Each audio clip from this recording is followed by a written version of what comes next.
بسم الله والحمد لله والصلاة والسلام على رسول الله. Let us have the sincere intentions. Lillahi ta'ala. So today we'll continue talking about the sins of the heart. We touched on it briefly last time, but inshallah today we'll go deeper into that.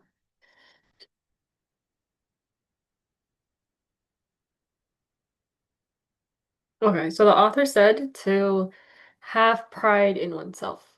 So specifically, and just overall, actually, just priding oneself for obeying Allah. That is deeming a worship done by one's ability and forgetting the grace of Allah.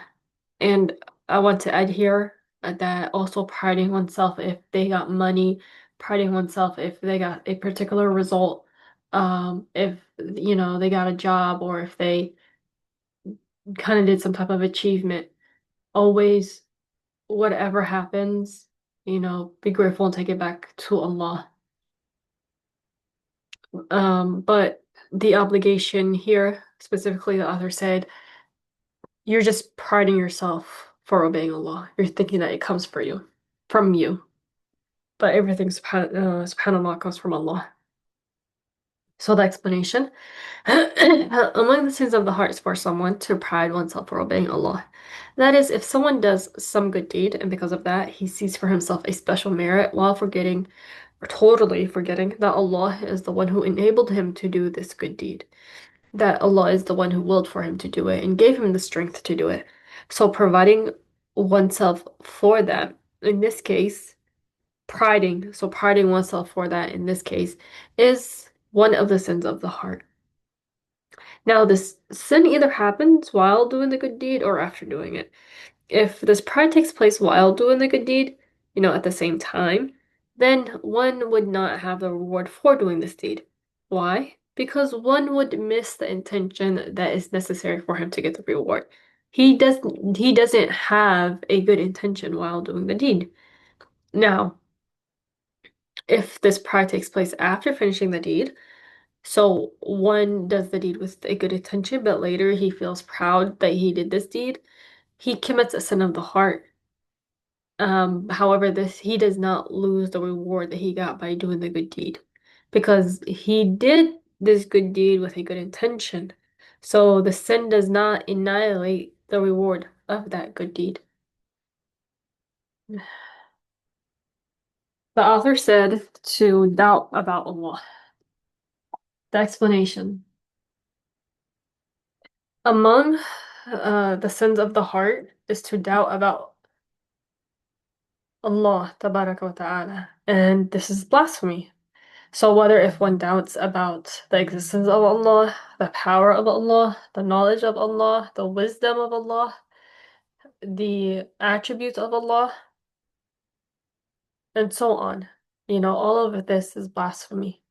Also, if someone doubts or someone says, does Allah come down the third of the night or does he not?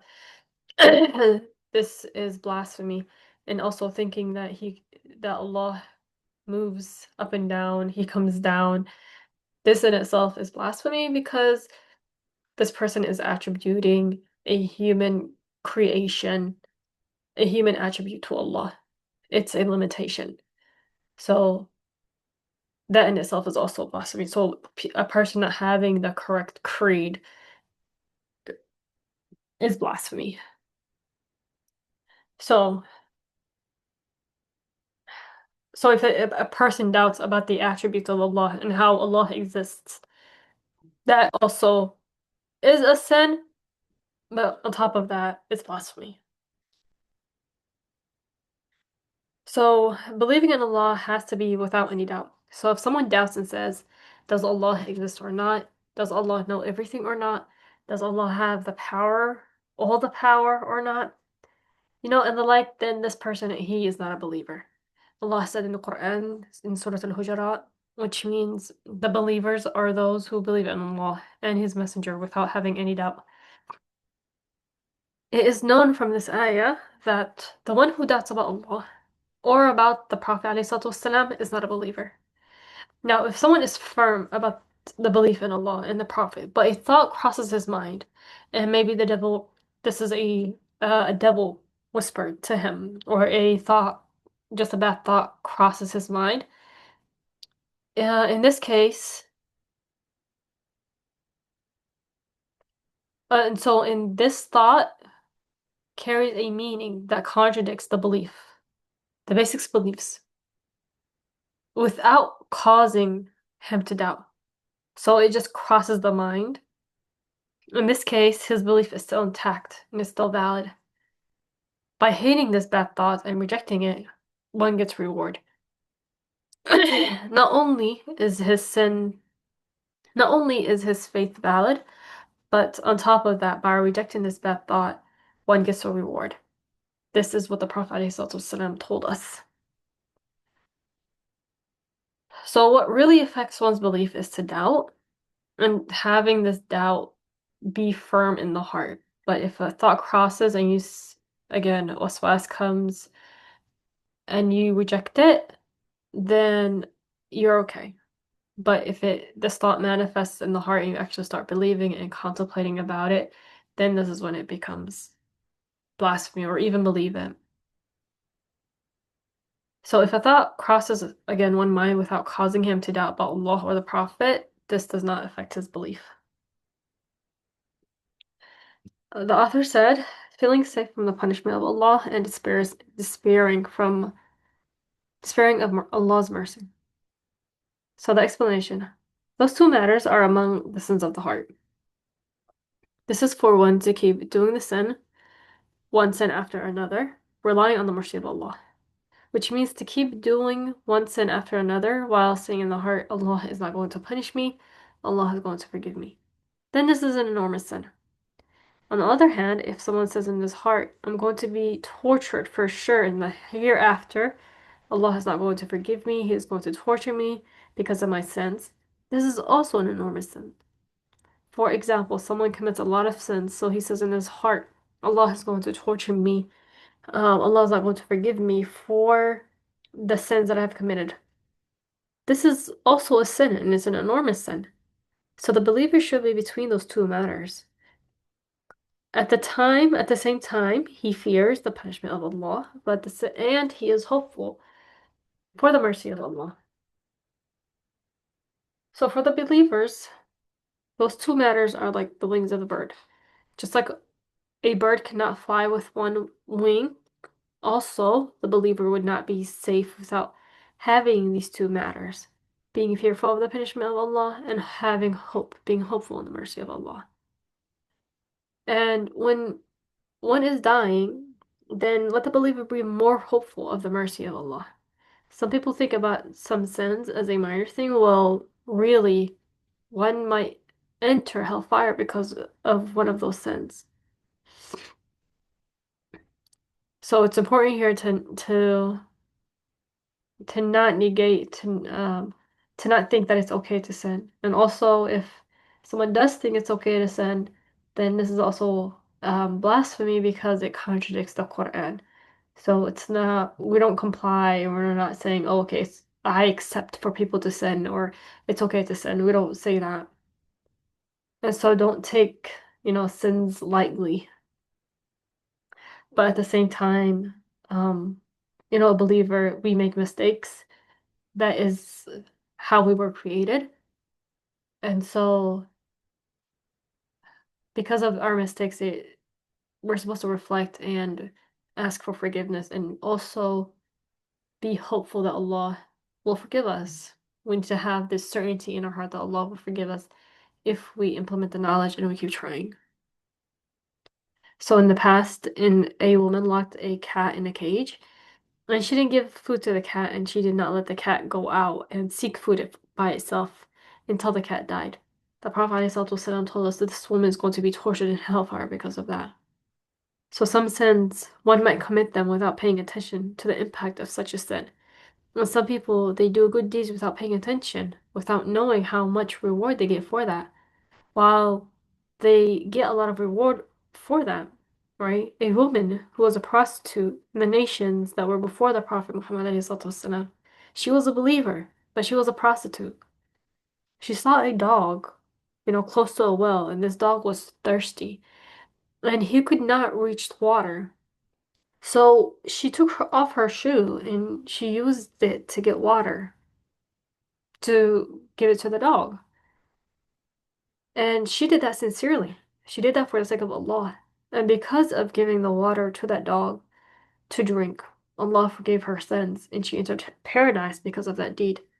So some people think this is a small thing, but because her sincere intention, and she had the sincere intention with the good deed, she will enter paradise. So the believer needs to be always fearful of the torture of Allah and then hoping of the mercy of Allah subhanahu wa ta'ala. The author said, among the sins of the heart is having arrogance to the slaves of Allah subhanahu wa ta'ala. That is to reject the truth said by someone or to look down on the people. The explanation. So arrogance is of two types. One type is for someone to hear the truth from someone else and despite that, reject it. So not to accept the truth from this person because this person is poor or he has less knowledge or because this person has lower social status or he's younger. So if one rejects the truth after knowing that this is the truth because of any reason that we mentioned or the like, then this person is called arrogance. And this reminds me of parents who, when the kids tell them to do something like this is haram, like you can't do that, and the parent does not listen, this is arrogance. Same thing with the siblings, especially if they know that this is truth. So we have to be careful of that specifically within our close relatives. So the other type of arrogance is to look down on others. Some people, out of arrogance, they do not look to the person they are talking to. Rather, they move their fists away from him in a way that the cheek would not be facing the person. So he would not look him at his face. Allah mentioned in the Quran such a matter is prohibited. It came in a hadith about a man walking in an arrogant way. The earth swallowed this person, and he was going down in the earth until the day of judgment because of his attitude. It is also mentioned in the hadith of the Prophet that the arrogant people will be gathered on the day of judgment having the shapes of humans, so they're human, but they're so small, small as an ant. Other people would step on them on the day of judgment, and this is punishment that is proportionate to the sin.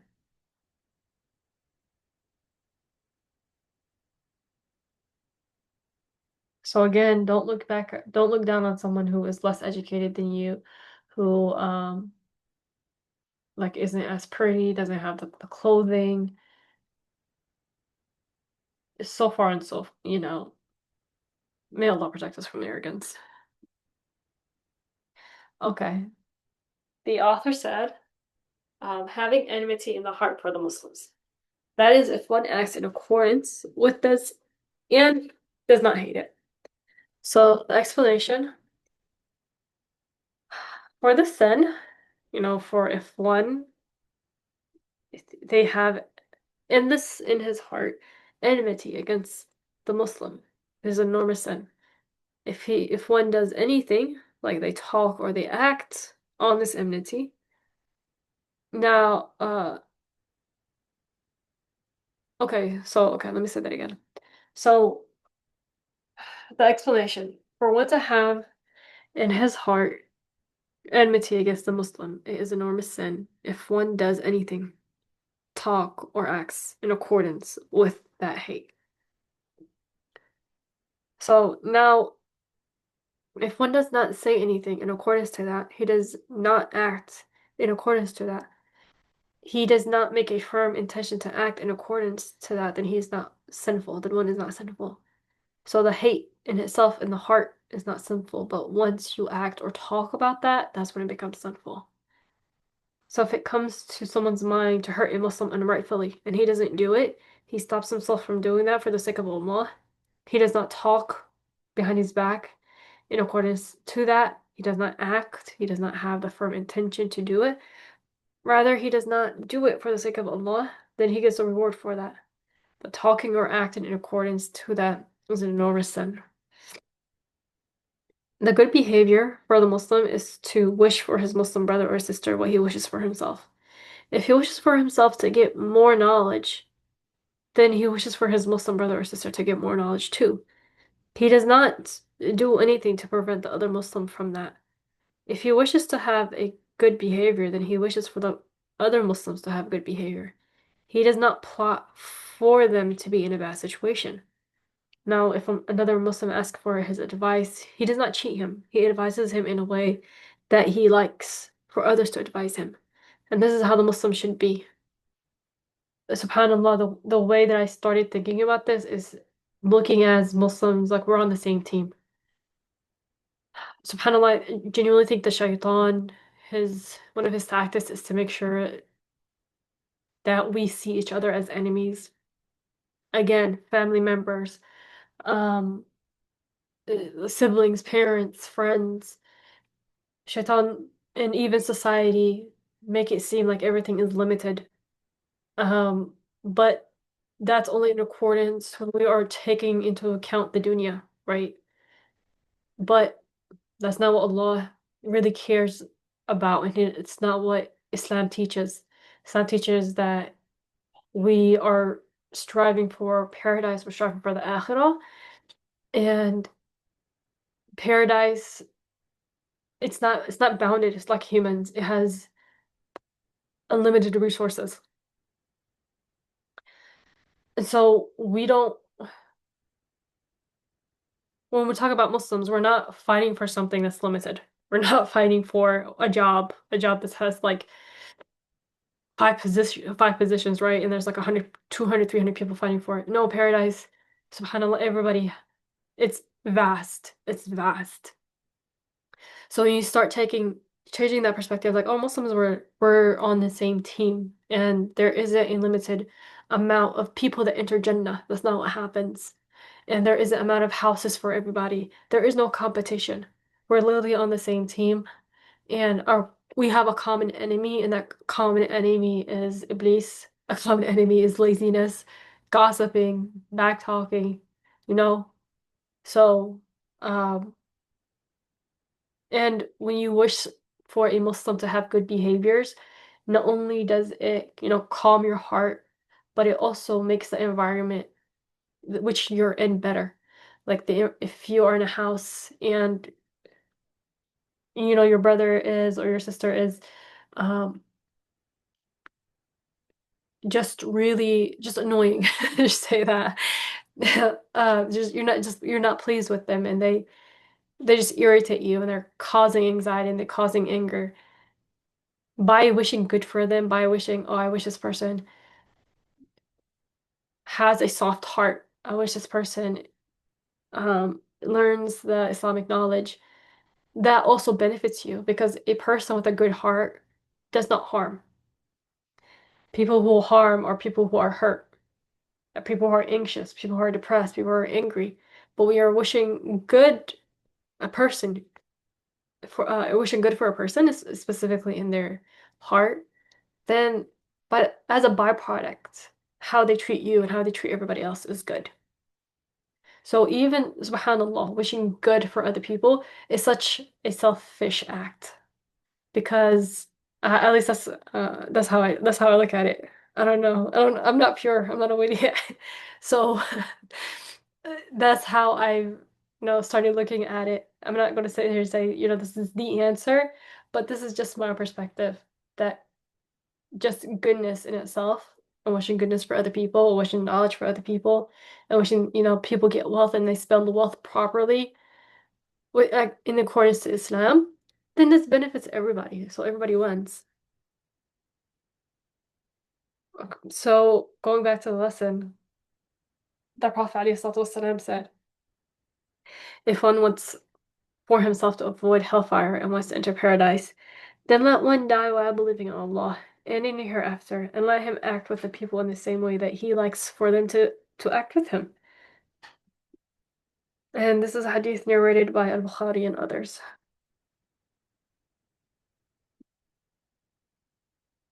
The author said, envy. So that is to hate and feel bitter about the endowment on the Muslim and act in accordance with this feeling. The explanation. Among the sins of the heart is to be envious. Sometimes it is an enormous sin.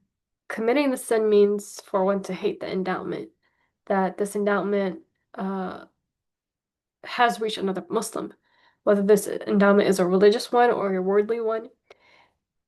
That is to wish that this other Muslim loses this endowment and to act in accordance with that by taking action, talking, acting on this envy or something else. So if a person does that, then this is sinful. Now, on the other hand, if someone feels disturbed in his heart about an endowment that Allah gave another person, and so he feels this in his heart and he wants that Muslim to be deprived of it, then, but he does not act in accordance to that. Rather, he prevents himself from acting in accordance to that for the sake of Allah, then he is not sitting by that. But if he makes the intention to act in accordance to that envy, just by making this firm intention, he is sinful. Even if he does not act on it, because he makes the intention to do that, and intending to commit a sin is a sin by itself. Intending firmly to commit a sin by itself is a sin. And the reason why the author is saying, if you have this feeling in your heart but you don't act on it, um it's not a sin. Because sometimes these emotions, they're by waswas. They're by iblis, they're by your shaitan. So the way like psychology works, how you think affects how you feel. And some of these thoughts, they don't come from you. Most of the time, they don't come from you, they come from your nafs, and sometimes they come from shaitan. So just to be, in accordance with this example, this son, iblis or shaitan, they could be whispering waswas, or it could be your nafs. You really, really desire something, but you're trying to be content with it, but it's just not working out. So it's just persistent, persistent, persistent. Then these thoughts that they cause, they are the manifestation of envy. But again, as we mentioned, some of these thoughts, they are not in your control. And a way to, um, I don't know, a way to be content with whatever someone has given another Muslim, is just to make Allah. At the end of the day, Allah is the one who gave this person whatever he has. Allah subhanahu wa ta'ala gave him the wealth, they gave him the car, the spouse, the beauty, the knowledge. So talk to Allah and honestly pour your heart out if that's truly what you want. And then say, "Ya Allah, I'm envious of this person, I'm envious of that and that person. First of all, get it out of my heart, but then give me what they have. Give me what they have. You are always linked to whatever a person has because you worship Allah, and Allah is the one who gives everybody everything. So don't ever think that you'll never change or your situation will never change or that you don't have the resources or you're not smart enough. Don't limit yourself to these limiting beliefs because first and foremost they're not true. Allah can give whatever to whoever, whenever, without a means. You don't have to be smart um to be rich. You don't have to be beautiful to have a husband or a spouse. These are all limiting beliefs, again, that we have accepted because we have consumed so much, because we've consumed so much information, so much content. Yeah, so don't take your feelings as fact. Don't take your feelings as this is who I am, as an identity, because it's not true. The author said, um, the sin of the heart is reminding a person of the charity giving to one with the purpose of breaking one's heart. So like to say to the receiver of the charity, did I not give you so and so on such and such day? This nullifies the reward. So the explanation, if someone gives someone a charity, and later this person tells the receiver, didn't I give you such and such amount at such and such day with, and he does this with the intention to break his heart. So to make fun of him, if there's like a group of people and he's saying, I remember when I gave you charity like 3 days ago, with the intention of embarrassing him to break his heart and the like. In this case, one would be doing an enormous sin. If one does that, not if one does that, not is he only just committing an enormous sin, but he loses the reward for doing, the charity for the charity that he did. So he loses the reward that he acquired for that charity, and he falls into an enormous sin. And Allah subhanahu wa ta'ala said in the Quran, which means, O you who believe, do not nullify your acts of charity by reminding the receiver of what you did with him to break his heart, because this hurts him. So the sin is mentioned with the sins of the heart, although it's usually done with the tongue, because the origin of the sin is in the heart. Because this person wants to hurt the receiver, so he says the statement to hurt him. He wants to hurt him, that's why he says these words. Okay, and this is why it's mentioned in the sins of the heart. Now, if this person tells the receiver the same sentence with the purpose of reminding him, not harming him, in this case, there is no sin in that. So, for example, if the receiver says to a person, you never give me anything, you never do anything for me, so the other one tells him, well, don't you remember the day that I gave you such and such an amount? With the intention of reminding him. In this case, the person is not sinful because he doesn't want to harm him. He's not saying that with the intention of harming the receiver. So he's not sinful in this case. The next sin of the heart is persisting with sinning. So this means for someone to commit a sin on top of another one to the point that the number of his sins exceed the number of his rewards. So at the moment, when the number of his sins exceed the number of his rewards, that moment he becomes an enormous sinner. And an enormous sin would be written on him, which is being persistent on sinning. So persisting on sinning does not mean to repeat a specific sin one time after another. It does not mean just that. Persistence on doing the sins, for it to be considered an enormous sin, is to keep doing one sin after another until his sins become more than his rewards. Then this is the enormous sin, which is called persisting on sinning. Now, uh, if someone repeats on committing sins without the number of sins exceeding the number of rewards, then this is not considered an enormous sin, which we are talking about. This is also mentioned among the sins of the heart because the origin of the sin is in the heart.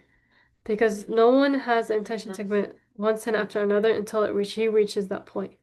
So because of the intention, he reaches that point. This is why it is mentioned with the sins of the heart.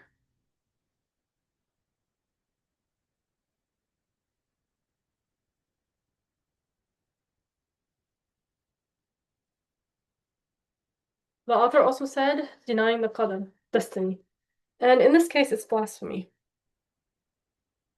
So the explanation, if someone denies that what happens by the destiny or the will of Allah, then this person blasphemes.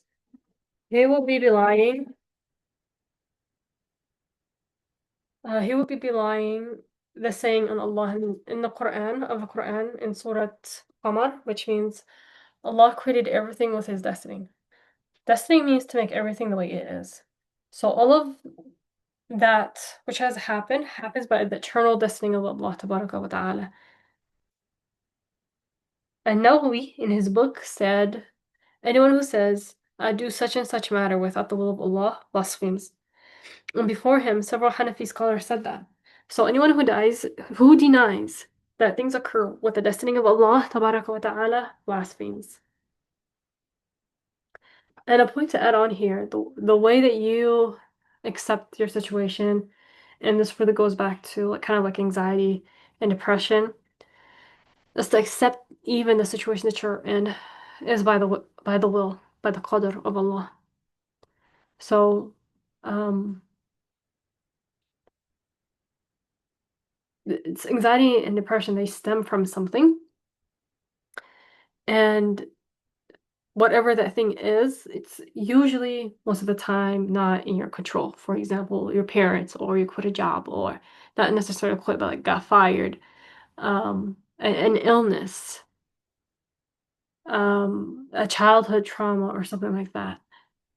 These are aspects, if you go down and try to figure out the source, you would find out that, you know what, it was nothing that I could actually 100% control. It's something that Allah willed. And even the knowledge that you had and the choices that you made during that time, it's also by the will and qadr of Allah. So Allah willed things to happen to you.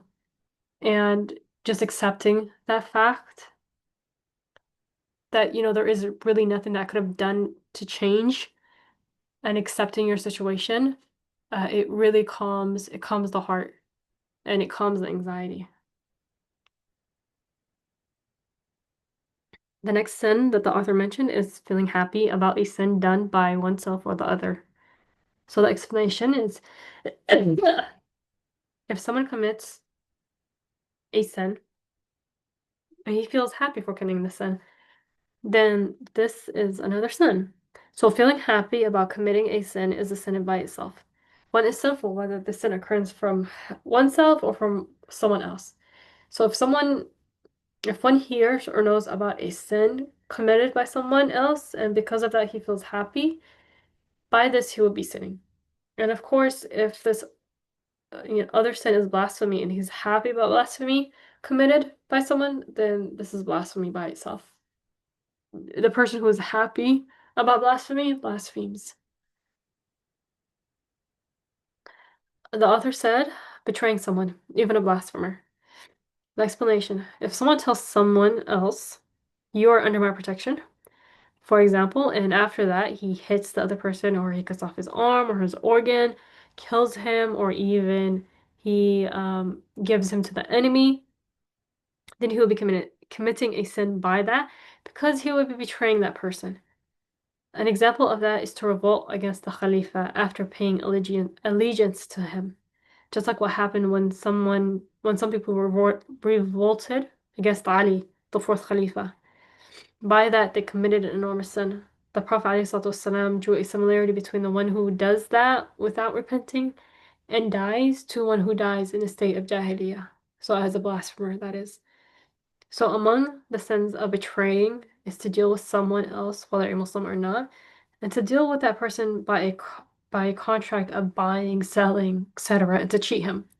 So if you're in business and you give someone a particular contract and you give him something else, or you lie on the contract, this is betraying.